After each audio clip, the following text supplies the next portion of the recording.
सबसे पहले बात करते हैं फिजिकल मीनिंग ऑफ कोनिक्स पे।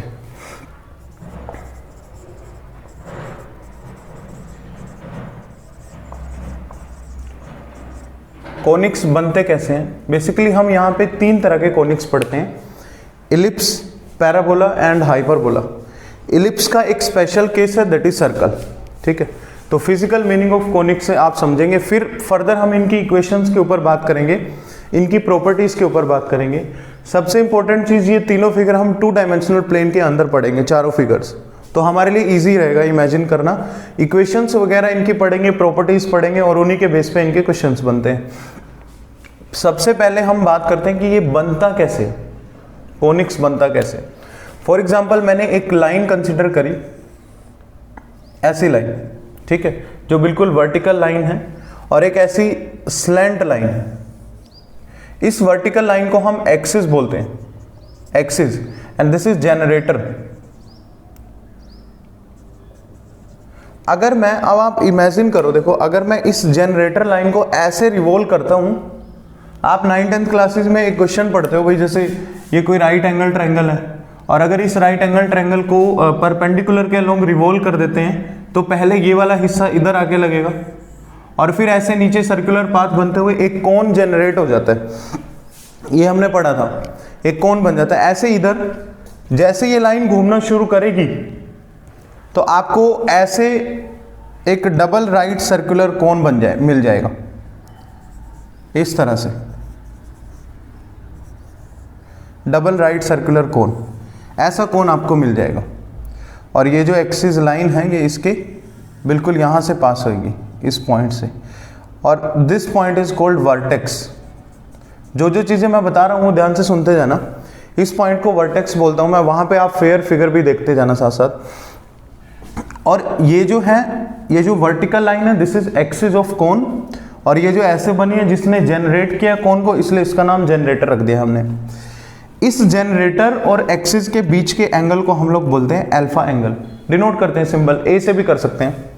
Angle between axis and generator, angle between axis and generator is called alpha, इसको अल्फा बोला हमने। ठीक है, उसके बाद ये डबल जनरेटेड कोन बनने के बाद एक नैप इसका ऊपर दिख रहा है, इसको अपर नैप बोलते हैं, और एक नैप इसका नीचे है, एक कोन नीचे है, एक कोन ऊपर है, तो this is lower nap, lower nap बोलेंगे इसको। ठीक है, और यहाँ पे जो सर्कुलर पाथ बनता है इस कोन का, इसको हम डायरेक्ट्रिक्स बोलते हैं, डायरेक्ट्रिक्स। सर्कुलर पाथ जो नीचे बन रहा है, that is called directrix of cone. ये कोन आपको बेसिकली इस तरह का दिखेगा, देखो ये मेरे पास 3D फिगर है, ऐसे ये एक कोन नीचे है, एक कोन ऊपर है, इसको अपर नैपे बोलते हैं, इसको लोअर, और बीच में से जो जा रही है यहाँ से, वो इसकी एक्सिस है, और जनरेटर ने इसको जनरेट किया है। ठीक है, तो यहाँ पे अल्फा एंगल बनेगा,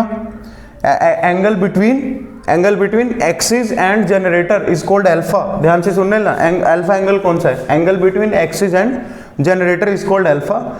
यहाँ पे बीच में वर्टेक्स है, ठीक है, इसको हम लोग वर्टेक्स एंगल भी बोल देते हैं, अल्फा को। Alpha is also known as vertex angle. ठीक है, तो ये बनने के बाद हमारे कोनिक्स कैसे बनते हैं, तो सेकंड पॉइंट में हम लिखेंगे कोनिक्स आर द, यहाँ लिखता हूँ मैं, conics are the 2D figures obtained by the intersection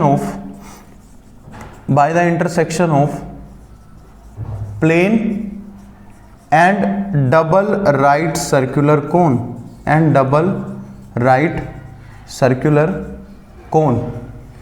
अगर मैं इस कोन को प्लेन से, कोई भी प्लेन, ठीक है, प्लेन से डिफरेंट एंगल्स पे इंटरसेक्ट करवाऊंगा ना, तो हमें 2 डायमेंशनल कर्व्स मिलेगी, जिनको हम कोनिक्स बोलते हैं।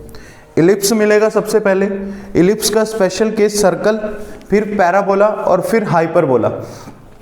यानी कि अब हमने क्या करना है, इस कोन को किसी प्लेन से इंटरसेक्ट करवाना है, इस कोन को किसी प्लेन से इंटरसेक्ट कराना है, then we will get different type of figures.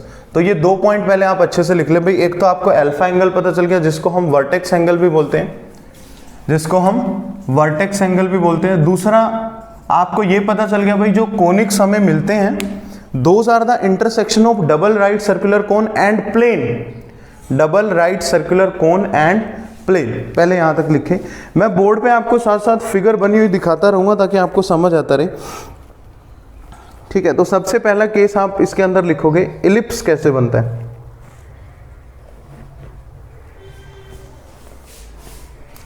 तो मैं यहीं इसी तरफ इसकी फिगर, इसी के अंदर इसकी फिगर बनाऊंगा। ये अल्फा एंगल है, ये वर्टेक्स है, ये 2 पॉइंट मैं यहां से रब कर रहा हूं।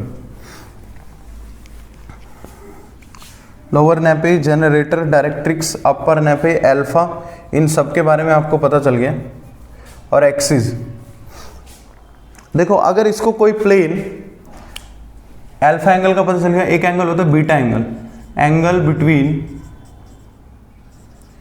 Plane and axis, angle between plane and axis is called beta. Angle between plane and axis is called beta.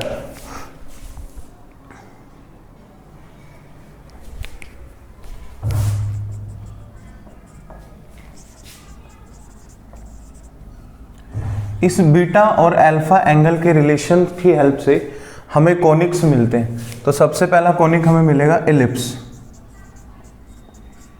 If beta is greater than alpha, if beta is greater than alpha and less than 90 degree, then ये ellipse की condition है। अब देखो कैसे बनेगा, मान लो कोई plane इसको यहां ऐसे इंटरसेक्ट करके जाएगा, ये अल्फा है हमारे पास,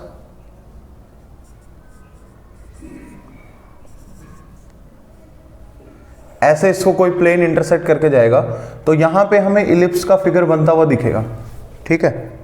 अभी आप थोड़ा सा इमेजिन करना पड़ेगा आपको, और ये जो एंगल है यहां पे जो बना है, ये वाला एंगल, ये बीटा एंगल है, और ये बीटा एंगल अल्फा से बड़ा है, ये प्लेन और एक्सिस के बीच में बना है, ध्यान से चेक करो, दिस इज बीटा एंगल, और इस तरह से हमें यहाँ पे इलिप्स मिलता है, ठीक है। ऐसे बना लो, या फिर ऐसे बन सकता है, यहाँ पे ऐसे करके ऐसे बन सकता है इलिप्स। इलिप्स आपको पता है ऐसी फिगर होती है इलिप्स की, मतलब अगर सर्कल को थोड़ा सा कंप्रेस कर दे तो हमें इलिप्स मिल जाता है। तो ये इलिप्स का कंडीशन है। बीटा जो होता है वो अल्फा से बड़ा होना चाहिए, 90 से छोटा होना चाहिए। सेकंड कंडीशन, फेयर फिगर आप देख सकते हो, वहां पे आपको एग्जैक्ट दिखेगी। सेकंड फिगर हमारे पास बन गई है कि अगर बीटा का वैल्यू 90 डिग्री के बराबर हो तो हमें सर्कल मिलता है। That is the special case of ellipse. जैसे मेरे पास इसका तो फिगर भी है, ये देखो, ये डबल राइट सर्कुलर कोन है, ठीक है। एक प्लेन से हमने इसको परपेंडिकुलरली कट किया, ऐसे बिल्कुल परपेंडिकुलरली, तो आप देखोगे कि जैसे ये हटेगा, ऊपर से कटेगा, तो आपको यहाँ पे एक सर्कल नजर आएगा, चेक करो। अगर ये थोड़ा सा स्लैंट जाता, बीटा एंगल अगर बड़ा होता है अल्फा से, तो ये 100% एलिप्स बनाते हुए जाएगा, चेक करो। जब परपेंडिकुलरली कट मारा तो हमें सर्कल मिल रहा है, ये सर्कल है, हम 2D फिगर की बात कर रहे हैं यहाँ पे जो भी बनेगी, और ऐसे ही मिला हमें एलिप्स, ठीक है। तीसरी कंडीशन हमारी बनेगी, अगर अल्फा और बीटा किसी दिन बराबर हुए तो हमें मिलता है पैराबोला। पैराबोला कट करते हुए जाएगा, फिगर आप देख सकते हैं वहां पे साथ साथ। फोर्थ, अगर अल्फा का वैल्यू बीटा से बड़ा है, अगर अल्फा का वैल्यू बीटा से बड़ा है तो हमें मिलता है हाइपरबोला,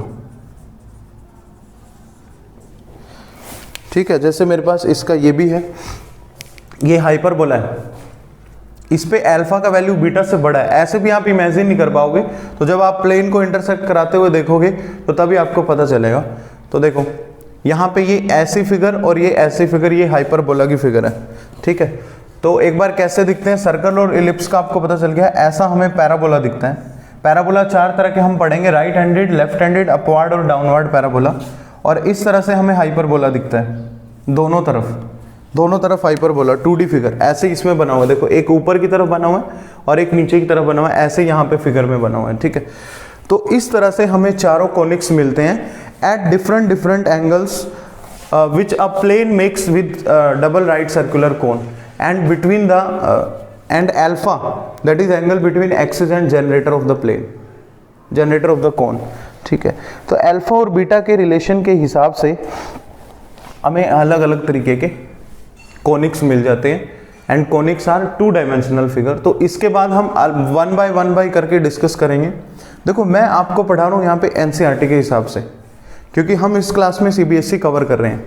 कॉम्पिटिटिव पढ़ाने का अप्रोच इस चैप्टर का थोड़ा अलग है, सीबीएसई पढ़ाने का अलग है, बट लेकिन ऐसा नहीं है कि भाई दोनों बिल्कुल डिफरेंट है। अगर आप सर्कल यहाँ से पढ़ोगे, अभी हम सर्कल शुरू करने जा रहे हैं, तो इसमें बहुत थोड़ा सा दिया हुआ है, सर्कल की सिर्फ एक ही इक्वेशन पे बात करी हुई है एनसीईआरटी के अंदर, and that is standard form. वैसे सर्कल की कई सारी इक्वेशन होती है, standard form, general form, parametric form, है ना।